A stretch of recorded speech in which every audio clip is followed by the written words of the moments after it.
Howdy fellas, Frankie Day back again on YouTube. Today on YouTube, I have an inbox review of Warren Blanch's Cold War Classics group build. I like to enter my uh, my model for his group build. This is the second one in my collection, except a smaller scale. From my builds of the past video that I made about 3 months ago, I had a 1/72nd scale scratch built GlobeMaster 2 C-124 that I built out of blue foam board, entirely scratch built. And here before me, I'd like to introduce this kit to you guys. This is by Roden. It is 1/144 scale. This is a C-124A Globemaster 2. And this is old Shaky during 1949 Berlin airlift. This is how she looked like. With radome and less wing tank heaters, which were on the wingtips. And the kit, it's optional. It either comes with a radome, and it comes with the wingtip heaters, and the wingtip heaters, and also the radome are optional on the build. So I elected to go ahead and build this one as the A model before they went to the B model, which had the wingtip heaters and also the radome in front of the cockpit. And it makes a pretty good addition to the Cold War Classic. You don't get any Cold War classicer than that. I'm not quite certain if Warren stated as jet aircraft or receptacle or both. But anyway, this is going to be my entry for Warren's group build, the Cold War Classic aircraft. So this is 1949, the Berlin airlift, Operation Vittles, and this is going to be O'Shaky right here. And so far, when I looked at the kit before, it's an excellent kit. It's not that very hard to put together, but you got to be very careful of putting it together because it does present some fit issues that came up upon, especially on the fuselage area. The only turn down to the kit is that on the carrier sheet, which is the sprues are on there, the sprues leave a lip on the mating surfaces of the parts. Any parts that need to be mated together, there's a lip.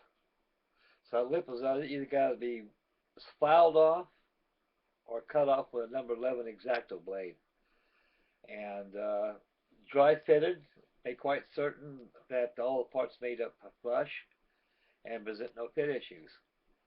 So far, in the kit, we'll open up and check out the kit's contents. So I'll go through the kit, guys. What do you guys think?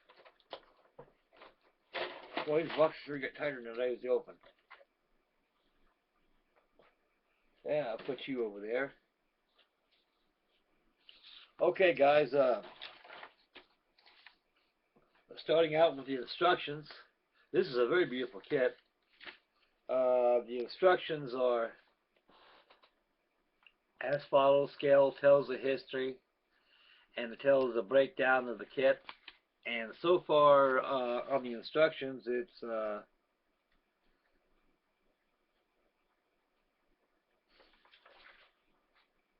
it's bilingual in 2 different languages. It's in Russian, or Czech Republic language, or in English. No Spanish, German. So I guess that's the bilingual instructions on the kit, and it's very pictorial too.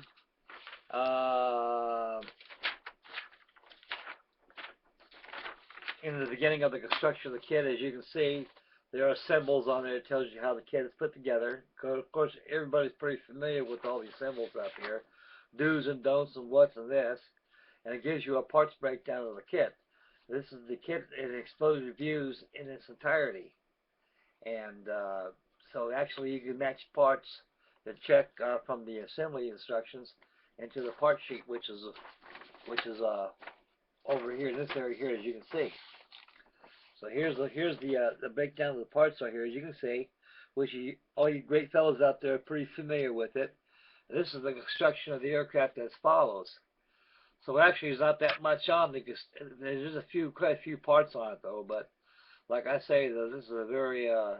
It's not that hard to build, guys. It has a lot of parts. You gotta make sure you sand off and cut off the sprues that fit in the joining pieces. So anybody who's built a Roden kit, though, you know what I'm talking about. So this shows the fuselage construction, the stabilizer, the undercarriage, the engine nacelles, the engine displays, and once all those pieces are put together, at the bottom here, as you can see, the airplane has this put together as an entire subassembly. And on the back right here is the completing of the subassembly. Has all the flat bearings on here, which is right here, all the flat bearings, which glue on the other side of the wings right here. The nose landing gear is installed. So that's the final sequence of the instructions. And that'll complete that. And we'll go with something else. The decal sheet, this thing is gorgeous. The decals, the GlobeMaster decals, and they gave you the mats. This is the typical 1949 military airlift transport service. And these are all your portholes right here. All your portholes right here. And you can do optional two things. You can either drill out your portholes and fill them in with crystal clear, or you just go ahead and use the decals on there. So I'm going to go ahead and use the decals. And right here is a very beautiful illustration of the GlobeMaster, how it looks when she's finished. You got your Day-Glo red on the tail surfaces, which signify that it's from the Western Front. No South Pole. The South Pole will be Day-Glo orange. And that was the anti-glare markings that they used at that time. And I've already moved. The only thing I've done in this kit is move the fuselage out. It has. And I prepared them for fitting. Like I was saying here, fellas, on this fuselage, right along here where the fuselage is mated together, there's sprues that fit in here, almost similar like at the trumpeter. They got to be filed off here first, or cut off, and able to join your fuselage together. In other words, it'd be like this. Then you run into problems. So far, I've been doing some sanding here. I'll use my file. And it goes together pretty good. For 1/144 scale, this is a pretty good size airplane. And it goes together quite well, as I can see. So far, I only fiddled with was a fuselage, preparing it for its mating. So far, there is no interior parts to it. I was very amazed about that. I mean, they don't give you no. Yes, they do. I'll retract that statement. There is cockpit detail in here, and we'll go through it right now. So like I say, fellas, as far as I got this kit is removing the fuselage hats from the sprues and removing those sprue tabs up there to make sure the fuselage fits good. Okay, so far on the sprues, there was one sprue that contained the fuselage halves here. And sprue number 2 is you got your starboard top and bottom wing sections here. And there's a spar right here that via through the fuselage into the wings. And sprue number 3, same thing, another spar. And you got the starboard wing, the port wing, and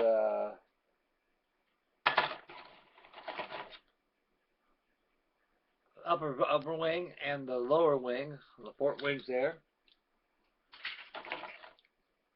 And spring sprue 4, you have the horizontal stabilizer. You've got your landing gear door, and you've got your vertical stabilizer. Right here, here's an option that is not stated on the instructions. This is for the experienced modeler only. If you decided to build this model with the clamshell doors open, there's a recess right in here on the inside. You cut it off right here, and you can pose it in an open position, but there's no detail work in there. So in other words, if you're going to do that, you got to detail the whole fuselage by adding your ribs, panel lines inside the fuselage, the loading ramp which retracts inside the fuselage, and also a lot of detail you got to put in there. So that's a challenge itself with this scale. And sprue 5 here contains the cockpit parts, the undercarriage landing gear doors, and right over here, this is a cockpit floor right here where the seats fit at. And right here is your dial console.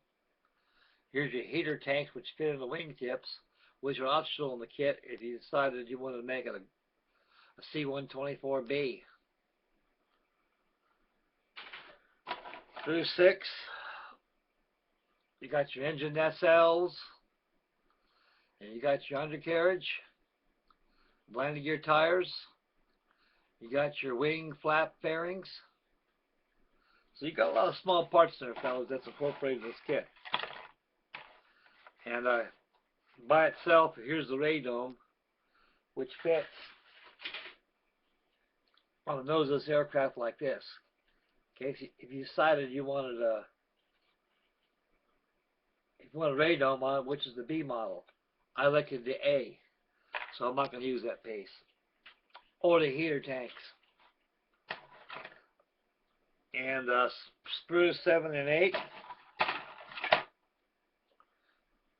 you got your Hamilton standard props. And it seems like to me you got your antennae fairings on. There's 4 of them. They fit underneath the forward part of the fuselage. Lastly, sprue 9 is another repeat of the sprue 7, which is engine nacelles, tires, flat bearings, and your undercarriage landing gear struts. And lastly, the only clear part they give you, just 2 clear parts they give you this kit. They give you the landing lights underneath the starboard part of the bottom section of the wing, and also the canopy. And the canopy has very fine lines engraved in there. They're not raised, so masking is going to be a challenge for itself right here. So I was kind of pondering. I think I'll just go ahead and since the portholes are going to be in decals, I'll just go ahead and paint the canopy black, and of course the framework will be aluminum. And that completes the inbox review of my C-124 GlobeMaster in Warm Branches Cold War classic aircraft. And so far we got Hardywood. He's got an F-86 in there. It's a classic by itself. There's a lot of those floating around with the gang. We got Warren. He's on his English Electric Lightning. He's doing 140 scale gorgeous kit. I tried to buy one yesterday. They don't have any in stock, so they had a 1/72 scale, and I want to get the coordinate scale like Warren's got, and he can do one color scheme. I can do the other color scheme, but that's out of the question. So I just go ahead and use this GlobeMaster right here. It's been calling on me, and so far that's about it. Who's participating in this group build? I could be wrong, but I really haven't been checking on tube lately. So that's gonna be fun. I got to start on my bolo. I'm gonna start on that this Monday, and along with Monday, I'll go ahead and start on Warren's. I'll think on Sunday night. I'll start on Warren's group build Sunday night as GlobeMaster. Because tonight I want to make a video of my Herky Bird on the results of the final priming. Then I'll go ahead and finish the color schedule and add decals to it, and it's done. I can put it in a nice, safe place. My wife wants to put it on the coffee table. I haven't had second thoughts about that, but we'll see. That's between here and there, fellas. That completes the inbox review of Roden's 1/144 scale C-124A Globemaster. It's a dandy of a kit. Now, like I say, for 1/144 scale, it's a big airplane. The Globemaster is a big airplane. Oh, Shaky's she's a big bird. She's big. Wingspan's 175 feet. The fuselage is 119 feet long. You can carry up to 300 troops. Is that as much as the Martin Mars? So between the Martin Mars and the Globemaster, they can carry the same capacity and manifest of personnel together. And I flew in a C-124 back in 1961. And I was being transferred all the way from Travis Air Force Base, Fairfield, San Francisco, California, to Clarkfield, the Philippines. And I think it took 22 hours all the way from California to Clarkfield, the Philippines. And very bumpy ride. I know why Shaky got her name. It's all Shaky because you just shake that thing. Shake, rattle, and roll. And time to get off that airplane, your kidneys feel like a hunk of dough with too much yeast. Kid you not, fellas. I feel sorry for the guys that fly those things all the time. You hit air pockets right and left. You drop down, you drop back up. It's like, my God. You got to come up and grab your guts, man, to keep them coming out. But it did its job. It's one hell of an airplane. So I got the Globemaster 3 right now, which is the successor and its namesake. And incidentally, this kit is it's the Globemaster 2. The Globemaster 1 was a C-124 Globemaster. It looked like Lockheed's Constitution. Awkward looking plane, had the same wing and tail structure, but the fuselage is more tubular around, almost like that of the B-29. And it looked like a B-29 with the Globemaster wings and tail surfaces. But the Globemaster 2 right here, as you can see right here, has a deeper fuselage and still had the wing and the tail feathers. Anyway, it's going to be a dandy little build. It's going to build be exactly as the color chart as the finished model. It's going to be all natural aluminum, and with your Day-Glo red anti-glare markings on it, and that'll be it. So, fellas, that's about it for the inbox review of Warren Blanch's Cold War classics. So we'll get the rest of the fellas to join in, and we'll make a party out of this. So I would say I'm going to be a busy beaver between my Herky Bird and my Bolo bomber and this Globemaster. I'm going to be busy for a while. So, like I said, I wouldn't have it any other way. Well, fellas, this looks like it's going on about 18 minutes. I'm really stretching these YouTube presentations out. So, I want to bore nobody with model boredom. So, time for me to sign off right here. So, I'd like to thank each and one of you great fellas out there. Happy modeling, and thank you for tuning in. And may God bless. And like Hollywood says, don't put glue in your fingers. If you do, use nail polish remover. It gets it off real quick. Anyway, fellas, thanks, guys. You guys are the best. Catch y'all next. Catch you tonight on my complete priming of my C-130 Herky Bird. See you, boys. Y'all take care, fellas. May God bless now. Bye now.